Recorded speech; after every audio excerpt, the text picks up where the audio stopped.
Di balik cadar Aisyah. Episode kedua. Aku tidak akan menyentuhnya walaupun dia istriku sekarang. Aku janji. Sekali lagi Aisyah mendengarnya dengan jelas, membuat hatinya begitu hancur, berkeping-keping. Sontak Aisyah berjalan mundur dengan perlahan. Dia tidak ingin Alfian tahu jika dirinya tak sengaja mendengar percakapannya. Aisyah terus mundur sambil menahan isak tangisnya. Menahan sekuat mungkin agar Alfian tidak menyadari kehadirannya. Dia tak ingin suaminya itu melihat dirinya dengan baju yang dikenakannya, karena itu akan sangat membuatnya malu. Malu karena dirinya terlalu percaya diri jika suaminya menginginkannya malam ini. Akhirnya, Aisyah sampai di dalam kamar mandi tanpa diketahui oleh Alfian yang masih sibuk dengan teleponnya. Aisyah menangis terseduh-seduh. Dia mencurahkan kesedihannya mengetahui jika suaminya ternyata mencintai wanita lain. "Umi," ucap Aisyah pelan di sela-sela isak tangisnya. Alfian menyudahi pembicaraannya di telepon. Dia lalu membalikkan tubuhnya, sedikit mendongakkan kepala ke dalam kamar untuk mencari Aisyah yang tidak nampak olehnya. Dia lalu melihat pintu kamar mandi yang masih tertutup. Alfian tak peduli, walaupun sebenarnya dia tahu ini sudah terlalu lama bagi istrinya itu berada di sana. Tapi sekali lagi dia tak peduli, karena sekarang yang ada di pikirannya hanya sang kekasih yang saat ini sedang hancur hatinya. Ya, saat ini wanita yang dicintainya pasti tengah merasa hancur karena Alfian telah menikahi wanita lain. Demi baktinya pada orang tua membawanya pada kepasrahan untuk dijodohkan. Bersedia menikahi wanita yang bahkan melihat wajahnya saja Alfian tak pernah. Menolak perjodohan sudah pernah dia coba utarakan. Namun seperti biasa, keputusan sang ayah bersifat mutlak. Tidak bisa diubah atau diganggu-gugat.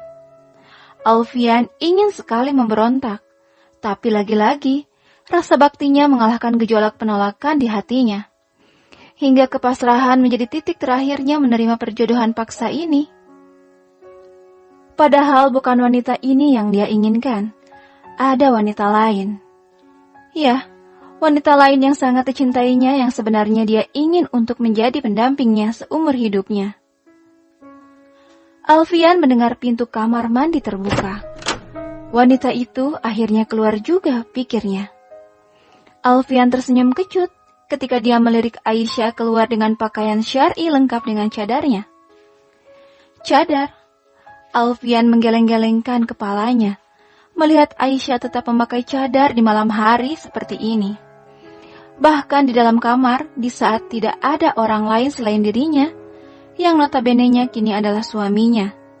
Orang yang sudah halal, bukan hanya melihat wajahnya saja, tapi bahkan seluruh tubuhnya jika dia mau. Tapi sejurus kemudian dia kembali tak peduli. Ketika Alfian melihat Aisyah berjalan mendekati tempat tidur pun dia tampak acuh. Alfian hanya bergegas memasuki kamar mandi. Segera menutup pintunya dengan sedikit kasar, hingga membuat Aisyah kaget. Di balik cadar yang dikenakannya, bulir-bulir air mata Aisyah kembali mengalir. Sembari mengambil satu bantal di atas tempat tidur, Aisyah menahan kesakitan yang teramat dalam. Aisyah meruntuki nasibnya. Bukan saja akan diabaikan, apalagi berharap untuk diterima sebagai istri dan dicintai. Suaminya justru memperlihatkan sikapnya yang dingin dan kasar. Beberapa saat kemudian, mendapati Aisyah sudah terbaring di sofa ketika dia keluar dari kamar mandi membuat Alfian merasa lega. Seolah wanita itu tahu akan keinginannya jika malam ini tidak akan terjadi sesuatu. Bukan hanya malam ini. Alfian memastikan jika tidak akan pernah terjadi sesuatu di antara mereka juga di malam-malam berikutnya. Dia sudah berjanji pada Anita jika istrinya tidak akan pernah disentuhnya. Semuanya dilakukan sebagai bukti cintanya pada Anita dan bukti bahwa pernikahan ini bukanlah kehendaknya. Lagi pula, sebenarnya bagaimana dia bisa menyentuh Aisyah? Ikatan pernikahan saja yang menyatukan mereka, hingga membuat keduanya berstatus suami istri. Namun baginya wanita itu adalah orang asing yang tidak dikenalnya. Alfian menghempaskan tubuhnya ke atas tempat tidur. Dengan cepat memiringkan badannya membelakangi Aisyah. Hingga malam itu tidak ada sepatah kata pun perbincangan di antara keduanya semenjak mereka telah sah menjadi suami istri. Mereka terlalu sibuk dengan pikirannya masing-masing. Alfian sibuk memikirkan Anitanya, sementara Aisyah dengan kesedihannya. Keesokan harinya, pada saat sarapan, Alfian berbicara kepada kedua orang tuanya jika dirinya harus segera kembali ke kota.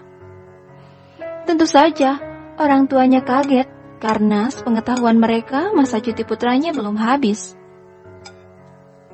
Rumah sakit membutuhkanku. Tiba-tiba banyak pasien yang harus menjalani operasi. Jawab Alfian ketika ibu menanyakan alasan kepulangannya ke kota dipercepat. Baiklah, cepatlah kembali ke kota kalau seperti itu. Ayah ternyata cukup mengerti. Alfian terlihat senang, dia langsung berdiri dari duduknya. Aisyah, sebelum pergi, sebaiknya sekarang kalian pergi dulu ke pondok pesantren. Pamitan kepada Umi dan Abah. Ayah melihat Aisyah yang sedari tadi hanya terdiam saja. Alfian terlihat kaget mendengar perkataan ayahnya. Dia kembali duduk sambil melihat sang ayah dengan tidak percaya. Kenapa? Tanya ayah melihat kekagetan putranya. Jangan katakan kalau kamu tidak berniat mengajak istrimu ke kota. Alfian terlihat gelagapan. Iya ya, aku pikir Aisyah sebaiknya tinggal di sini saja bersama kalian. Jarak dari sini ke kota hanya sekitar 2 jam saja. Aku akan pulang seminggu sekali. Ayah mengerutkan keningnya. Bagaimana bisa seperti itu? Kalian suami istri tapi akan tinggal berjauhan. Tanya ayah dengan nada sedikit meninggi. Alfian terdiam sejenak mencari kata-kata yang tepat untuk dijadikan alasan pada sang ayah agar Aisyah bisa ditinggalkannya di sini. Iya nak, jangan seperti itu. Kalian suami istri harus selalu bersama-sama. Lagi pula, kamu juga ada yang mengurus jika Aisyah ikut bersamamu ke kota. Ucap ibu yang sependapat dengan suaminya. Aisyah yang diperdebatkan hanya bisa diam dengan rasa sakit mengetahui jika suaminya sendiri enggan untuk mengajaknya tinggal bersama. Dan dia tahu pasti alasan dibalik semua itu. Tapi ibu, aku hanya merasa kasihan pada Aisyah. Pekerjaanku sangat banyak. Waktu kerjaku tidak tertentu. Aku akan sering menghabiskan waktu di rumah sakit. Kalau seperti itu, Aisyah akan sendirian di rumah. Jadi lebih baik dia di sini bersama kalian. Apapun alasan Alfian, kedua orang tuanya tetap tidak setuju. Mereka ingin agar Alfian mengajak Aisyah bersamanya. Akhirnya Alfian menyerah. Dia mengikuti kemauan ayah dan ibunya walaupun dengan berat hati, Alfian memutuskan untuk mengajak Aisyah ke kota. Walaupun jarak antara rumah mertuanya dan pondok pesantren tidak begitu jauh, namun Aisyah memilih untuk berpamitan kepada Umi dan Abah melalui telepon saja. Dia tak ingin bertemu sang ibu, karena dengan melihat wajahnya saja, ibunya akan tahu akan kesedihan yang sedang dirasakannya. Sudah setengah perjalanan dan keduanya terus dia membisu. Tetap tak ada sepatah kata pun yang keluar di antara suami istri itu. Sementara Alfian sibuk menyetir, Aisyah yang duduk di sampingnya hanya terus melihat ke arah jendela di sampingnya. 1 tahun. Ucap Aisyah tiba-tiba tanpa melihat sang suami di sampingnya. Alfian terlihat kaget. Dia melirik Aisyah, tidak mengerti dengan maksud ucapannya. Setelah 1 tahun, mari kita bercerai. Ucap Aisyah datar dengan tatapan kosong melihat jendela mobil di sampingnya. Alfian terlihat lebih kaget lagi. Dia langsung menepikan mobilnya. Apa maksudmu? Tanya Alfian sembari mencoba melihat wajah istrinya yang tertutupi oleh cadar. Orang tua kita akan mengerti. Pernikahan karena perjodohan banyak yang tidak berhasil. Jawab Aisyah dengan tenang, masih tanpa melihat suaminya. Alfian termenung sejenak. Kini dia sedikit mengerti. Rupanya bukan dirinya saja yang merasakan keterpaksaan pernikahan ini. Namun nyatanya Aisyah juga merasakan hal yang sama sepertinya. Baiklah, kalau begitu. Jawab Alfian kemudian sambil menghidupkan mesin mobilnya dan melajukan kembali kendaraannya. Kembali menyetir dengan perasaan sedikit lega dan senang tentunya. Karena keputusan Aisyah barusan seperti memberikan angin segar untuk hubungannya dengan sang kekasih. Sementara itu di balik cadarnya, Aisyah sedari tadi berusaha nampak tenang dan tegar. Walaupun pada kenyataannya hatinya sangatlah rapuh dan pedih. Pedih karena akan banyak hati yang terluka akan keputusannya ini. Sudah terbayangkan olehnya bagaimana reaksi kedua orang tuanya ketika mengetahui perceraian mereka nanti. Ayahnya akan merasa bersalah karena kegagalan perjodohan ini. Sementara ibunya akan terluka karena putrinya menjadi seorang janda. Tapi keputusannya ini sudah dipikirkannya secara matang. Dan menurutnya ini yang terbaik. Karena bagaimana bisa mempertahankan rumah tangga jika salah seorang di antara mereka mencintai orang lain. Di sisa akhir perjalanan mereka dihabiskan kembali dengan kesunyian. Setelah disela dengan percakapan pertama mereka yang justru membicarakan tentang perceraian. Aku harus pergi ke rumah sakit sekarang. Ucap Alfian ketika baru saja mereka sampai di apartemennya. Aisyah hanya mengangguk kecil. Kamarku ada di sebelah sana. Alfian menunjuk ke sebuah ruangan yang tak jauh dari sana. Aisyah langsung mendorong kopernya ke arah kamar yang berlawanan dari yang ditunjuk oleh suaminya. Membuat Alfian heran hingga mengerutkan keningnya. Sudah kubilang, kamarku di sebelah sana. Alfian yang kesal menahan koper Aisyah dengan tangannya. Berarti ini kamarku. Jawab Aisyah menunjuk ruangan di depannya. Ini kamar tamu. Ucap Alfian dengan nada kesal. Aisyah sontak mengangkat wajahnya. Untuk pertama kalinya memberanikan diri melihat wajah Alfian. Aku juga tamu. Jawab Aisyah lagi, sedikit sinis sambil menatap wajah suaminya. Keduanya saling menatap. Alfian menatap lekat kedua manik mata Aisyah, karena hanya bagian itu saja yang terlihat.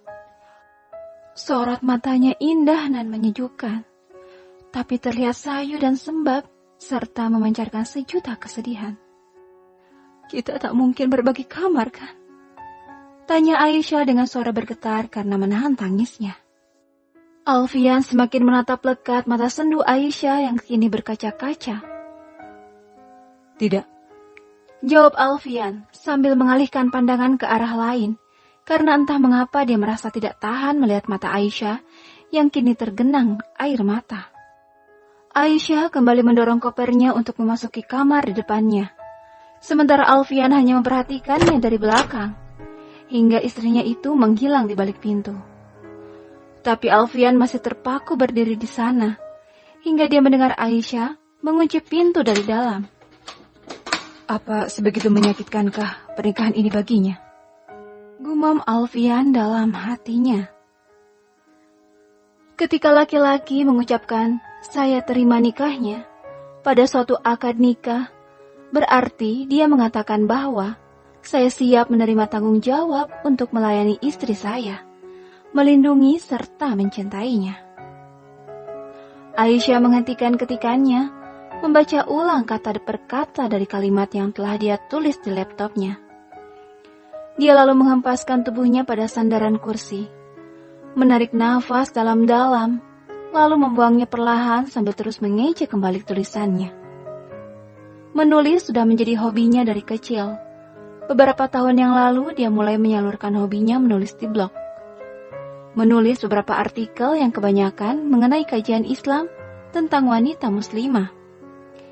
Kecakapannya menulis dan pengetahuannya tentang Islam yang mumpuni membuat artikelnya disukai dan dibaca banyak orang, terutama para wanita. Sehingga itu menjadi pacuan baginya untuk terus menulis yang ia anggap juga sebagai caranya untuk menyiarkan agama Islam.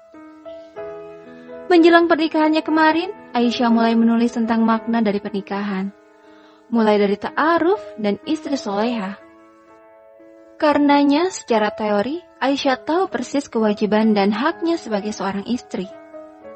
Namun, apa daya, takdir Allah Subhanahu wa Ta'ala mengujinya dengan bersuamikan Alfian. Alfian menikahinya hanya karena rasa bakti pada orang tuanya. Tak ada niatan dalam dirinya untuk menjalankan makna penting dari ijab qabul yang telah dia lafalkan. Aisyah mendesah. Dia lalu berdiri dari kursinya, berjalan mendekati jendela kaca dan melihat pemandangan kota di malam hari yang nampak jelas dari kamarnya. Gemerlap lampu nampak berkilauan dari seluruh penjuru kota yang terlihat indah tak menghilangkan kerinduannya akan kampung halamannya. Aisyah sangat rindu akan suasana pondok pesantren pada malam hari yang riuh, akan suara para santri sedang mengaji dan menghafal. Sudah seminggu lamanya dia di sini, menghabiskan banyak waktunya di dalam kamar ini. Hanya sesekali keluar hanya untuk memasak dan makan, membersihkan rumah dan mencuci baju. Kemana Alfian suaminya? Entahlah. Aisyah hanya mendengar beberapa kali larut malam sekali suaminya pulang, dan besoknya pagi-pagi sekali dia sudah pergi lagi. Tak pernah keduanya saling bersua, berkomunikasi hanya lewat memo yang ditempelkan di pintu kulkas, dan itu hanya tentang kebutuhan dapur saja. Alfian mencukupi seluruh kebutuhan dapur yang ia pesan lewat online yang diantar langsung oleh kurir, walaupun sebenarnya tak pernah sekalipun ia makan di rumah. Aisyah pernah memasakkan makanan untuknya. Pagi sekali sebelum dia berangkat kerja, makanan sudah tertata rapi di atas meja makan. Namun Alfian sama sekali tak menyentuhnya. Meliriknya saja tidak apalagi memakannya. Aisyah yang kini sudah bisa berkompromi dengan hati dan pikirannya, sudah mulai menerima keadaan rumah tangganya yang sangat jauh dari ekspektasinya. Sabar dan ikhlas kini menjadi teman kesehariannya. Bagaimana kabar istrimu di rumah?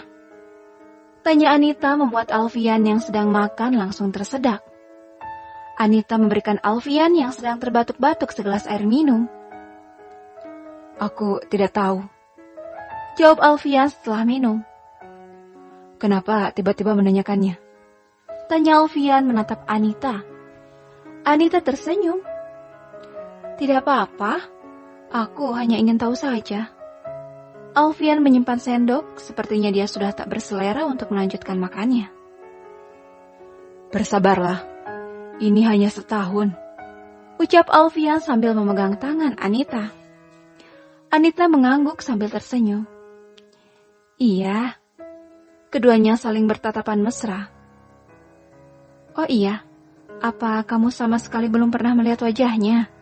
Tanya Anita penasaran. Alfian langsung menggelengkan kepalanya. Tidak. Bagaimana kalau dia sangat cantik? Bersambung.